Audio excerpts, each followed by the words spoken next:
So ನೋಡಿ, offline ಅಲ್ಲಿ ಇದ್ದಾಗ, ಆಫ್ಲೈನ್ ಅಲ್ಲಿ ಟೀಚ್ ಮಾಡ್ಬೇಕಾದ್ರೆ ನಾವು ಮೊಬ್ಬ ಇದ್ವಿ ರೀ. ಹೇಳ್ತೀನಲ್ಲ, ಇದ್ದಿದ್ದು ಬೇರೆ ಟೀಚರ್ ಏನು ಬೇಡ, ನಾವ್ ಹೇಳ್ತೀವಿ ನಾವು ಮೊಬ್ ಇರ್ತಿದ್ವಿ. ಮಾಸ್ತರ್ಗಳು ಹೆಂಗ್ ಮೊಬ್ ಇರ್ತಿದ್ವಿ ಅಂದ್ರೆ ಸೇಮ್ ಕ್ವಶನ್ಸ್ಗಳ ಹೊಸ ಹೊಸ ಬ್ಯಾಚ್ ಬರದ. ಇದು ಲಾಕ್ಡೌನ್ಗಿಂತ ಮುಂಚೆ, ಅನ್ ಅಕಾಡೆಮಿ ಸೇರೋಕ್ಕಿಂತ ಮುಂಚೆ ಹೇಳೋದು. ಪ್ರತಿ ಸತಿನೂ ಬ್ಯಾಚ್ ಅದೇ ಬ್ಯಾಚ್ ಬರದ. ಈಗ ಯಾವ್ದೋ ಒಂದು ಎಕ್ಸಾಮ್ ಆದ್ರೆ ಆ ಎಕ್ಸಾಮ್ ಕ್ವಶನ್ ಆಡ್ ಮಾಡ್ತಿದ್ವಿ. ಆಫ್ಲೈನ್ ಅಲ್ಲಿ ಹಂಗೆ ನಾವು ಹೊಸ ಹೊಸ ಹೊಸ ತಂದ್ರೆ ಆ ಹುಡುಗರ್ಗೆ ಅರ್ಥ ಆಗಲ್ಲ ಅಂತ ಹೇಳಿ ನಾವೇನ್ ಮಾಡ್ತಿದ್ವಿ, ಅದನ್ನೇ ಸ್ಕ್ರಿಪ್ಟ್ ಹೇಳಿದ್ದೆ ಹೇಳೋದು 50 batch, 100 batch, 200 batch, 300 batch same ಅದನ್ನೇ ಹೊಡಿತಿದ್ವಿ. ಅವಾಗ ನಮ್ಮಲ್ಲಿ ಏನ್ ಗೊತ್ತಾ, ಹೊಸದು ಏನು ಕ್ರಿಯೇಟಿವ್ ಏನು ಬರ್ತಿರ್ಲಿಲ್ಲ, ಹೊಸ ಹೊಸ ಕ್ವಶನ್ಸ್ ತಗೋತಿರ್ಲಿಲ್ಲ.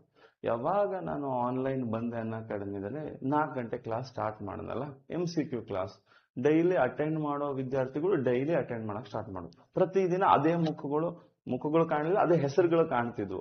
ಆ ಹೆಸರು ನೋಡಿ ನೋಡಿ ನೋಡಿ ಇವ್ರಿಗೆ ಬಿಡದೇ ಇಲ್ಲಲ್ಲ, ಏನ್ ಮಾಡೋದು ಅಂತ ನನಗೆ ಅವಾಗ ಸ್ಟಾರ್ಟ್ ಆಯ್ತು. ಕ್ವಶನ್ಸ್ ತಗೊಳಕ್ ಸ್ಟಾರ್ಟ್ ಮಾಡಿದೆ, ಬೇರೆ ಬೇರೆ ಎಕ್ಸಾಮ್ ಕ್ವಶನ್ಸ್ ಗಳನ್ನ ತಗೊಂಡೆ, ರಿಪೀಟ್ ಆಗದೆ ಇರೋ ತರ ನೋಡಕ್ ಸ್ಟಾರ್ಟ್ ಮಾಡಿದೆ.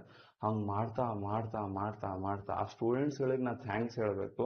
ಯಾರು ರೆಗ್ಯುಲರ್ ಅಟೆಂಡ್ ಮಾಡಕ್ ಸ್ಟಾರ್ಟ್ ಮಾಡಿದ್ರಲ್ಲ, ನಾ ಅನ್ಕೊಂಡೆ ಈ ಸ್ಟೂಡೆಂಟ್ಸ್ ಗಳಿಗೆ ಪ್ರತಿ ಸತಿ ನಾವು ಅದೇ ಕ್ವಶನ್ಸ್ ಗಳನ್ನ ಏನಾದ್ರು ಪದೇ ಪದೇ ಮಾಡಿಸಿದ್ರೆ ನಾನು ಈ ಸ್ಟೂಡೆಂಟ್ಸ್ ಗಳಿಗೆ ಬೋರ್ ಆಗುತ್ತೆ. ಸೊ ಅವಾಗ ನಾವೇನ್ ಮಾಡಿದ್ವಿ, ಡೈಲಿ ಕ್ವಶನ್ಸ್ ಗಳು ಮಾಡಿಸ್ತಾ ಮಾಡ್ತಾ ಮಾಡ್ತಾ ಮಾಡ್ತಾ ಮಾಡ್ತಾ ಅದಾದ್ಮೇಲೆ students response, students exams clear ಮಾಡಕ್ ಸ್ಟಾರ್ಟ್ ಮಾಡಿದ್ರು. ಎಂತ ಕ್ವಶನ್ ಕೊಟ್ಟರು ಕಾಮನ್ ಸೆನ್ಸ್ ಅಲ್ಲಿ ಸಾಲ್ವ್ ಮಾಡಕ್ ಸ್ಟಾರ್ಟ್ ಮಾಡಿದ್ರಲ್ಲ, ಅವಾಗ ಅನ್ಕೊಂಡೆ ನೋಡಿ, ಇಲ್ಲಿವರೆಗೂ ಕರ್ನಾಟಕದಲ್ಲಿ ಸುಮಾರು ನನಗೆ ಗೊತ್ತಿಲ್ಲ ನಾನು ಎಷ್ಟು ಕ್ವಶನ್ ಸಾಲ್ವ್ ಮಾಡಿಸಿದೆ ನನಗೆ ಗೊತ್ತಿಲ್ಲ. ನೀವು ಅನ್ ಅಕಾಡೆಮಿ ಹೋದ್ರೆ ನಂದಲ್ಲ 50,000 1 ಲಕ್ಷ ತನಕ ಕ್ವಶನ್ಸ್ ಅಲ್ಲಿದಾವೆ ಸಾಲ್ವ್ ಮಾಡಿರೋ.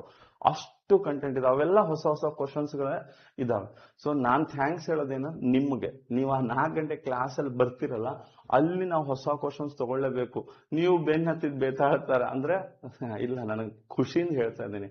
ಎಷ್ಟೋ ಜನ 1 ವರ್ಷ 2 ವರ್ಷ 3 ವರ್ಷದಿಂದ ಇಲ್ಲಿ ರೆಗ್ಯುಲರ್ ಆಗಿರ್ತಿರಲ್ಲ, ನನಗೆ ಜವಾಬ್ದಾರಿ ಹೆಚ್ಚಾಗತ್ತೆ. ನೀವು ರೆಗ್ಯುಲರ್ ಇರೋ ಸ್ಟೂಡೆಂಟ್ಸ್ ಗಳಿಗೆ ಅನ್ಸಿರುತ್ತ ಡೈಲಿ ನಾವು ಹೊಸ ಹೊಸ ಕ್ವಶನ್ಸ್ ತರ್ತಾ ಇದೀನಿ ಅಂತ ಅನಿಸ್ತಿದೆಯಲ್ಲ, ಅನ್ಸುತ್ತಾ ಇಲ್ರಿ?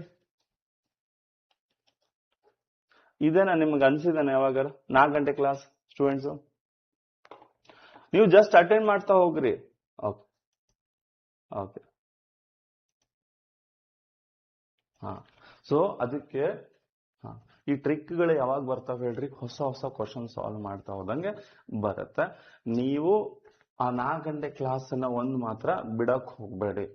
ನಾನು ಎಲ್ಲ ಬಿಟ್ರು ನಾನು 4 ಗಂಟೆ ಕ್ಲಾಸ್ ಮಾತ್ರ ಬಿಡಲ್ಲ. ಯಾಕಂದ್ರೆ ನನಗೆ ಜಾಬ್ ಕೊಡುವಂತಹ ನಮ್ಮ ಸ್ಟೂಡೆಂಟ್ಸ್ ಗಳು ಜಾಬ್ ಮಾಡಿಸೋದು, ನನ್ನನ್ನ ಮೇಲ್ ತರೋ ಅಂತದ್ದು ಒಂದು 4 ಗಂಟೆ ಕ್ಲಾಸ್ ಅದು. ಸೊ ಇಲ್ಲಿ ಎಷ್ಟೇ ಪ್ರಾಕ್ಟೀಸ್ ಮಾಡ್ರು ಅಲ್ಲಿ ನೀವು ಮತ್ತೆ ಬರಬೇಕು. ಓಕೆ, ಸೊ ನೋಡಿ 2 ಮೆಥಡ್ ಇದೆ.